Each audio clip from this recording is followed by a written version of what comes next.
گرامی قدر جناب میر حیدر حامد خوتی، جناب میاں افتخار صاحب، جناب ایمن ولی خان صاحب اور ANP کے تمام زعماء کا شکر گزار ہوں کہ انہوں نے آل پارٹیز کانفرنس کی صورت میں آج اس محفل کا اہتمام کیا۔ اور یہ اچھی بات ہوتی ہے جب ہم سب ملتے ہیں تو ہر ایک دوسرے کے خیالات سے بھی آگاہ ہو جاتا ہے، اور ایسا ماحول انسان کے اندر دوسری کی بات کو سننے، اس کو برداشت کرنے کی تربیت بھی دیا کرتا ہے۔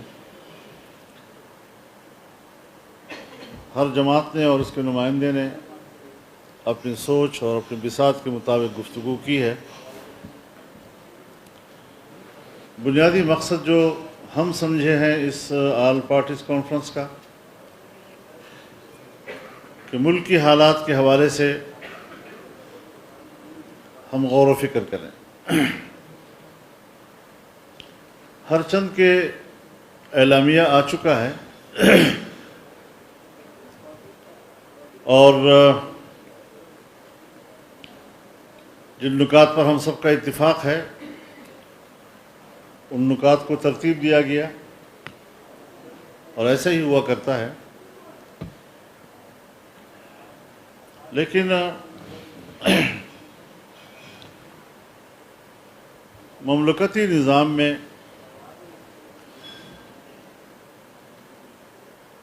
کسی ملک کو مستحکم بنانے میں، ملک کو ترقی کی راہ پر گامزن کرنے میں کچھ بنیادی عوامل ہوا کرتے ہیں۔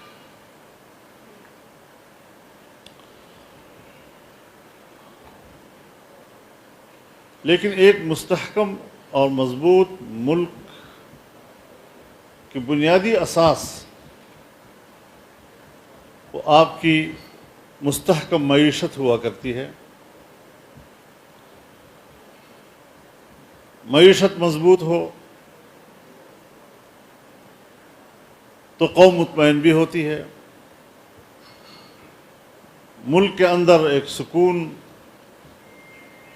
کا ماحول بن جاتا ہے اور ملک کے ہر خطے میں رہنے والے لوگ، قومیں، قومیتیں، صوبے، علاقے، وہ ایک طرح کا ایک اطمینان محسوس کرتے ہیں اور محرومیتوں کے احساسات ختم ہو جاتے ہیں۔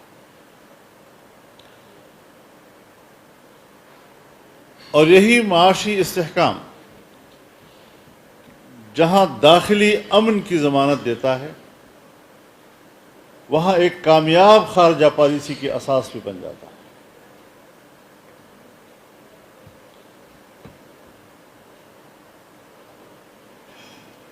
اور پھر کامیاب خارجہ پالیسی کوئی جامد چیز نہیں ہے کہ جس کو کہا جائے کہ وہ ان حدود کے اندر بس محصور رہے گی، اس ایک ہی اصول کی وہ پابند رہے گی۔ اگر وہ ایک اصول ہے جس کی گرد ہماری خارجہ پالیسی گھومتی ہے، وہ اپنے ملک کے مفادات ہوتے ہیں۔ اپنے مفاد کے گرد آپ کی خارجہ پالیسی گھومتی ہے۔ اگر ہم گزشتہ 70 سالوں کا، 75 سالوں کا حساب لگائیں اور اپنی خارجہ پالیسی پہ نظر ڈالیں، ہماری خارجہ پالیسی کا محور ہمارے مفادات رہے ہیں یا بین الاقوامی قوتوں کے مفادات رہے ہیں؟ ہم نے اپنی پالیسیوں کے نتیجے میں اپنی قوم کی خدمت کی ہے یا ہم نے بین الاقوامی آقاؤں کی خدمت کی ہے؟ ایک ترقی پذیر ملک کی حیثیت سے پاکستان دنیا کے طاقتور ملکوں کی فہرست میں آتا ہے، اور ایک طاقتور ملک کا علامت دو چیزیں ہوتی ہیں، ایک ملک کا رقبہ اور ایک ملک کی آبادی۔ ہمارا ملک کا رقبہ بھی دنیا کی ممالک کی فہرست میں ایک طاقتور ملک کی علامت ہے، اور ہمارے ملک کی آبادی بھی دنیا کے طاقتور ملکوں کی فہرست میں ایک طاقتور ملک کی علامت بنتا ہے۔ لیکن اسی طرح کے طریقے پذیر ملک کو کہ جو آبادی اور رقبے کے لحاظ سے طاقتور تصور کیا جاتا ہے، اس کو کمزور کرنا یہ بین الاقوامی قوتوں کے نشانے پہ ہوتا ہے، اس کا ہدف ہوتا ہے۔ ہمیں کس طرح غلام بنایا گیا؟ نوآبادیاتی نظام کا سلسلہ ختم ہو چکا، جنگ عظیم دوم کے بعد وہ ختم ہو چکا ہے۔ اب ہمیں بین الاقوامی اداروں اور بین الاقوامی معاہدات کے تحت کنٹرول کیا جاتا ہے۔ سیاسی طور پر آپ کو اقوام متحدہ کنٹرول کرتا ہے، سلامتی کونسل کنٹرول کرتا ہے، انسانی حقوق کے کمیشن کنٹرول کرتے ہیں۔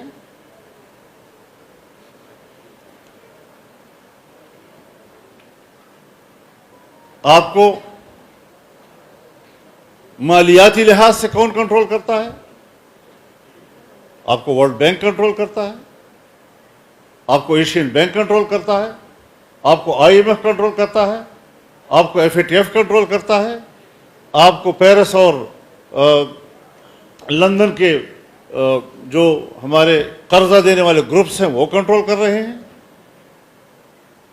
اور میں ایک لفظ سے تعبیر کروں گا کہ ہمارے ملک کی حیثیت وہ کہ جس ملک کے اندر جب بین الاقوامی اداروں سے کوئی فیصلہ آ جائے، وہاں سے قرارداد آ جائے، تو ہمارے اپنے ملک میں ہمارے اپنے آئین اور ہمارا اپنا قانون غیر مؤثر ٹھہر جاتا ہے۔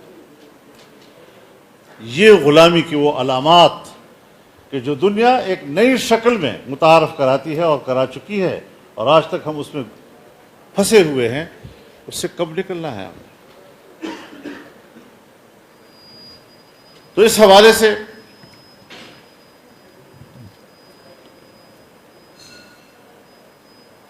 اگر ہم ایک قوم ہیں تو ہم ایک قوم کیوں ہیں، کیسے ہیں؟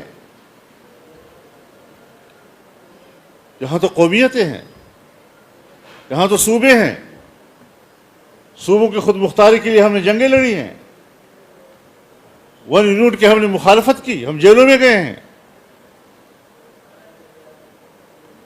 تو مختلف صوبوں کے اندر مختلف قومیتیں آباد، وہ اپنے حقوق کی بات کرتے ہیں۔ ایک آئین پاکستان ہے جس کو میثاق ملی کی حیثیت حاصل ہے، اور اگر وہ ہمارے ملک کے اندر موجود ہے، سالم ہے، محفوظ ہے، تو پھر قوم کو اکٹھا رکھا جا سکتا ہے اور ایک قوم بنایا جا سکتا ہے۔ اور ہمارے ملک کے آئین کی کیا ہے شرح و دار؟ آج سن 73 میں ہم نے آئین بنایا، 77 میں گیا، پھر اس کے حلیے بھی گاڑے گئے، پھر 1999 میں پھر گیا۔ 18ویں ترمیم کے ذریعے ہم نے دوبارہ اس کی اصلاح کی کوشش کی، اور اس میں کسی حد تک ہم کامیاب ہوئے ہیں۔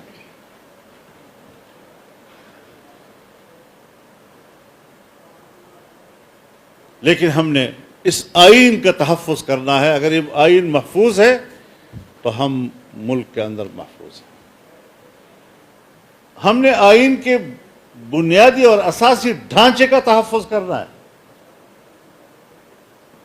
اور میرے نزدیک ہمارے اسلامی جمہوریہ پاکستان کے آئین کی بنیادی ڈھانچے کے عناصر 4 ہیں۔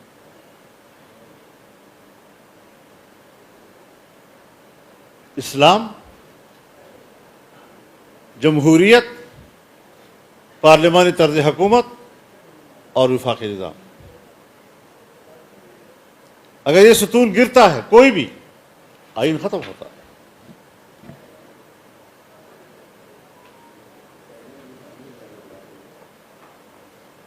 اور جمہوریت کا جہاں تک تعلق ہے، جمہوریت تو سیاسی رویوں کا نام ہے۔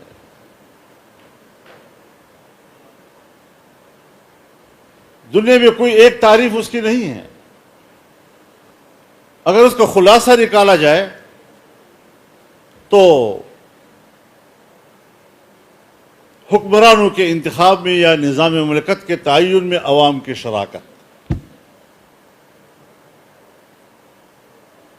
اب عوام کی شراکت کی شکل کیا ہونی چاہیے؟ امریکہ میں مختلف ہے، برطانیہ میں مختلف ہے، یورپ کے ملکوں میں مختلف ہے، انڈیا میں مختلف ہے، بنگلہ دیش میں مختلف ہے، ہمارے یہاں مختلف ہے. ہم ان رویوں کے قائل ہیں، لیکن میں آپ کی توجہ چاہتا ہوں اس حوالے سے. آج مجھے کوئی جواب نہ دے، کہ آپ کے ذہن میں ایک بات آئے.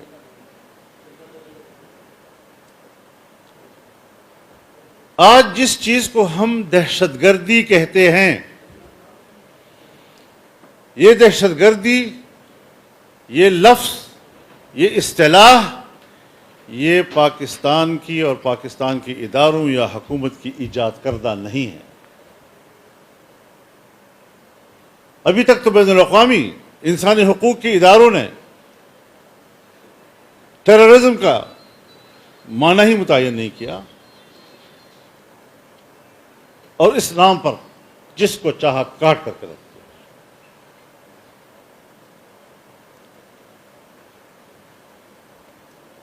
امریکہ کی خارجہ پالیسی، اس کی بنیاد میں دو چیزیں ہیں. ایک انسانی حق کا نعرہ لگائے گا، اور انسانی حق اس کو یہ حق دے گا کہ اگر اس نے طے کیا کہ فلاں ملک میں انسانی حقوق پامال ہو رہے ہیں تو اپنی فوجیں ڈائریکٹ بھیج دے. اور دوسرا کہ جغرافیائی تقسیم اپنی مرضی سے، اور چھوٹے ممالک کا وجود جہاں ایک ایک کو الگ الگ کنٹرول کرنا اور اس کے مفادات پر قبضہ کرنا اس کے لیے آسان ہے. اب اگر یہ ان کے خارجہ پالیسی کے تصورات ہیں تو پھر آپ کے پاکستان کا مستقبل ان کی نظروں میں کیا ہوگا؟ ہم کہاں کھڑے ہیں؟ ہم نے 9/11 کے بعد دہشت گردی کا ساتھ دینے کا اعلان کر دیا.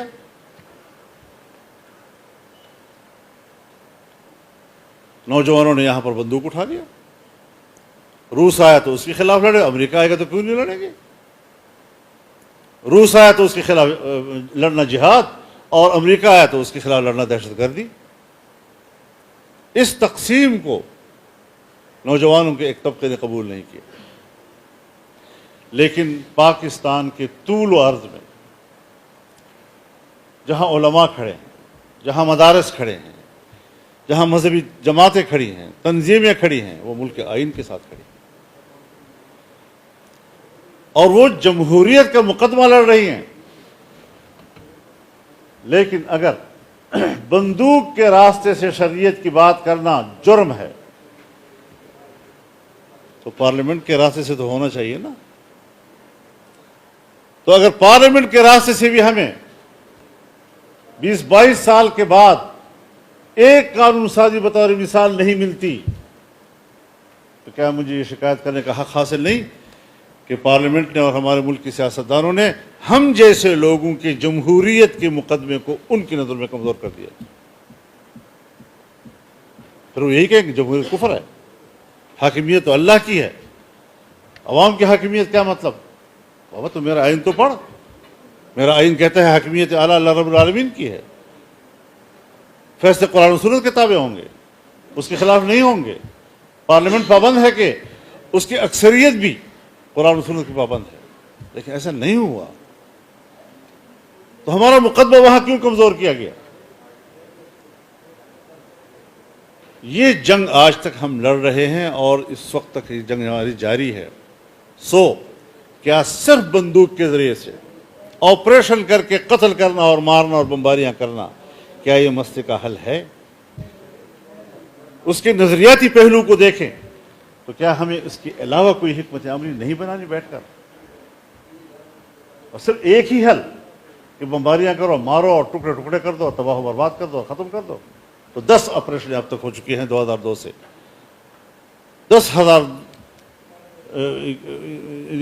2002 سے لے کر اب تک 10 سال تو ہو چکے. 10 آپریشنیں ہو چکی. ضرب اعظم اور راہ نجات تک آپریشنیں ہو چکی. اب جا کر فاٹا میں جا کے دیکھیں نا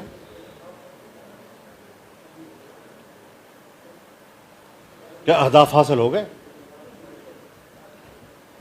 آپ نے مرجر بھی کیا جن خوبصورت تصورات کے ساتھ اور ایک خوبصورت اور شائستہ مستقبل کے ساتھ فاٹا کے عوام کو آپ نے پاکستان کے جغرافیائی حصے میں باقاعدہ داخل کیا، ایک مقصد آج تک پورا ہوا؟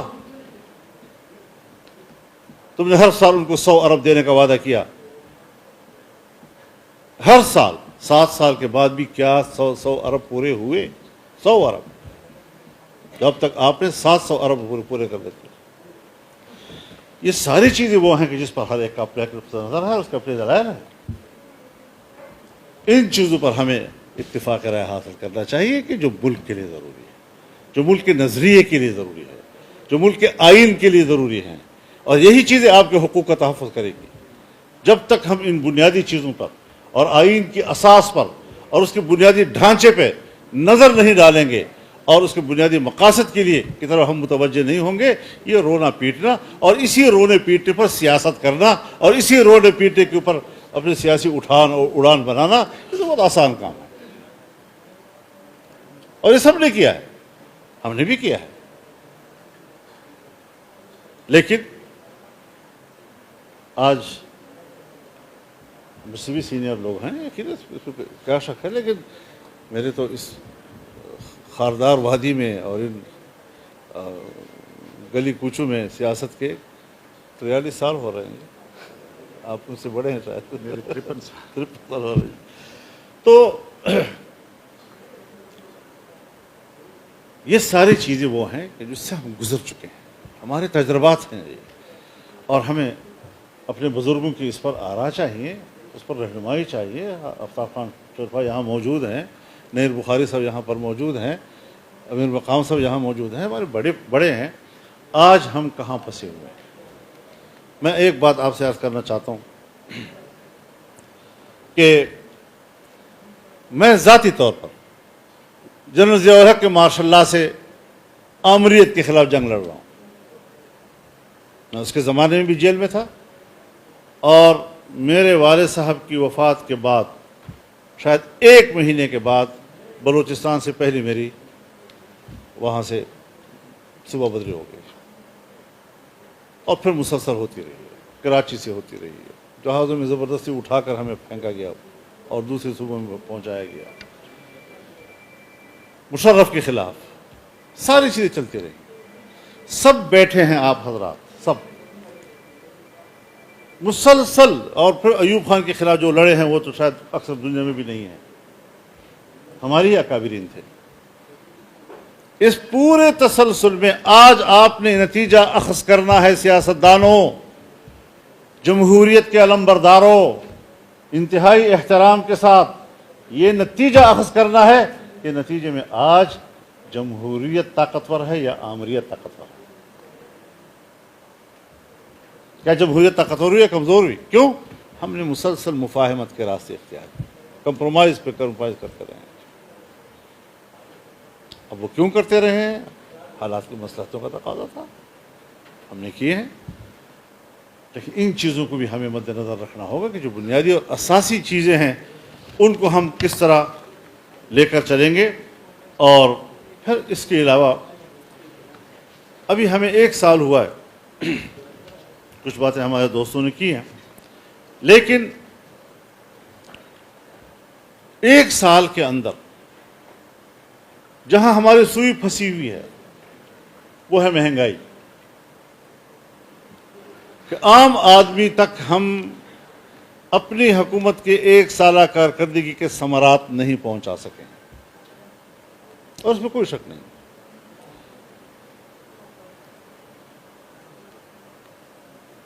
ہمارا بجٹ بھی IMF کے رحم و کرم پر ہے اور رہے گا۔ روپے کی قدر کا بڑھنا اور نیچے آنا اسٹیٹ بینک کا، جو آپ کی اختیار سے نکل چکا ہے، اب وہ آزاد ہے۔ معیشت کی جو بنیادی کلید ہوتی ہے آج وہ آپ کے پاس نہیں ہے، اور اس حالت میں آپ ایک جنگ لڑ رہے ہیں۔ ہمیں اس بات کو ضرور دیکھنا ہے کہ اس دلدل میں ہمیں پھنسانے کے بعد حالات کو اپنی جگہ پر واپس لانے کا جو سفر ہے، اگر اس میں 2 قدم 4 قدم پیش رفت ہوئی ہے تو ہمیں اس کا اعتراف کرنا ہوگا، کیونکہ وہ چائنیز کا قول ہے نا جی کہ 1000 میل بھی چلنا ہو ابتدا پہلے قدم سے ہوتی ہے، جمپ سے کوئی نہیں پہنچ سکتا وہاں پر۔ تو اس حوالے سے بھی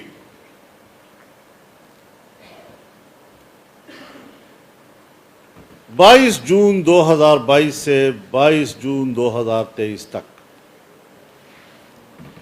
24 ارب ڈالر کی ادائیگیاں ہمارے اوپر لازم تھیں۔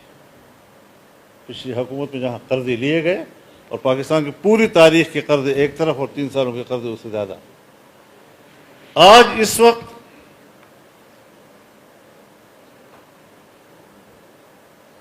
اگر ہم کچھ پیش رفت نہ کرتے یا ان سے حکومت نہ چھینتے، پارلیمنٹ فیصلہ نہ کرتی ان کے خلاف، تو اس وقت تک ملک کرپٹ ہو چکا ہوتا مالی لحاظ سے اور دیوالیہ بن جاتا تھا۔ ہمیں سیاسی افراتفری بھی ملی ہے، ملک کے اندر سیاسی عدم استحکام،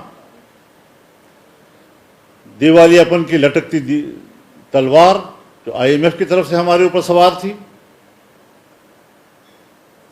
اب جب ہمارا مالی سال پورا ہو رہا ہے تو ہم نے اب تک 11 ارب ڈالر کا قرض ادا کر دیا ہے، 6 ارب ڈالر قرض ری شیڈول ہو چکا ہے اور 3 ارب ڈالر کی ری شیڈولنگ کے لیے بات چیت چل رہی ہے۔ جہاں ہم قرض لے رہے تھے ہم نے 1 سال میں ادائیگیاں کی۔ اب ان ادائیگیوں سے ملک کی معیشت کو اتنا استحکام نہیں ملتا کہ آپ لوگوں کی ضروریات زندگی جو فوری طور پر ہوتی ہے آپ اس کو پورا کر سکیں، لیکن بڑی سنجیدگی کے ساتھ جب نتیجہ نکلے گا تو پبلک مطمئن ہوگی نا، تب تک تو اضطراب رہے گا۔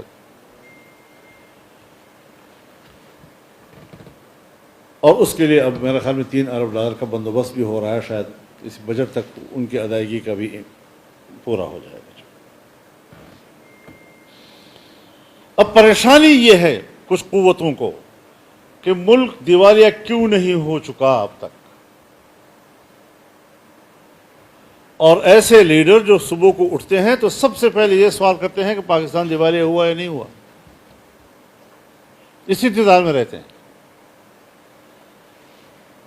لیکن ابھی سفر ہے، تعمیری کام شروع ہو چکے ہیں، سی پیک پر کام شروع ہو چکا ہے، ہر علاقے میں نئی منصوبہ بندی ہو چکی ہے اور اس کے لیے فنڈ اکٹھے کیے جا رہے ہیں، اور جون میں انشاءاللہ اس کو بہت زیادہ نظر آ جائے گا اس کے بعد کہ ملک میں کہاں کا کیوں۔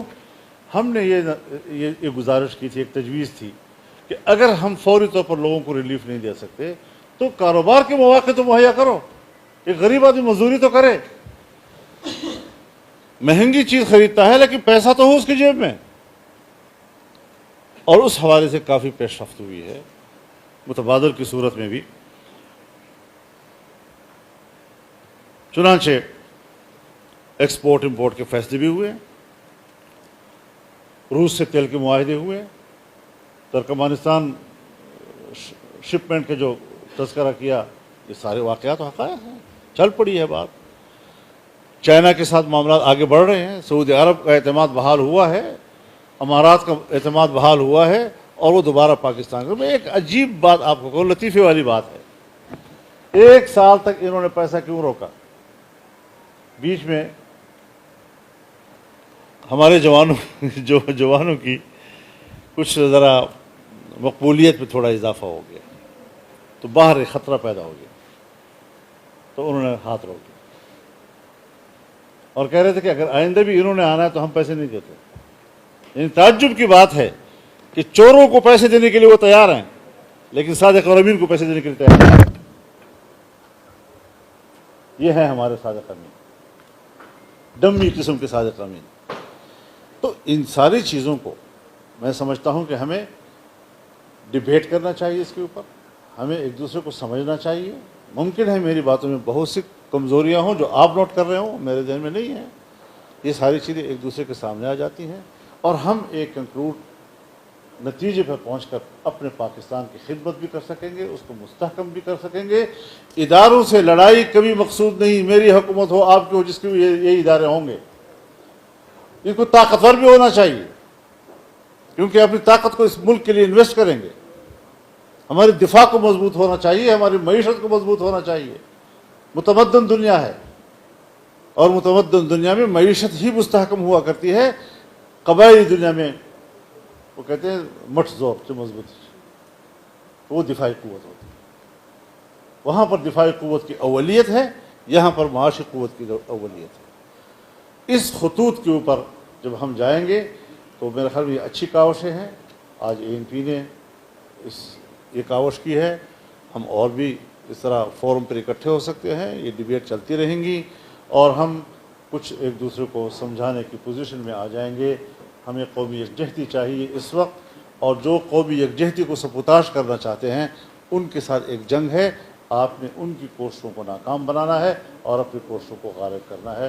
اس کے لیے اچھی اسٹریٹجی ہونی چاہیے، اچھی حکمت عملی ہونی چاہیے۔ اگر ہم نے ملک پہ امن و امان لانا ہے تو امن و امان بھی معاشی استحکام کے ساتھ ہو سکے گا۔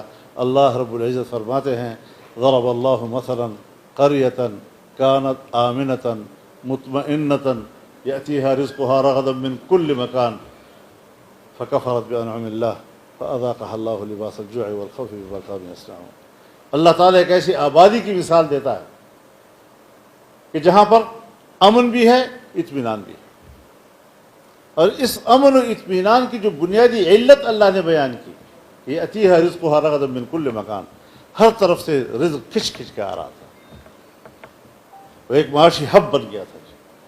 لیکن جب اس نے اللہ کے ان نعمتوں کی ناشکری کی تو پھر اللہ تعالیٰ نے ان پر 2 سزائیں مسلط کی، ایک بھوک اور ایک بدامنی۔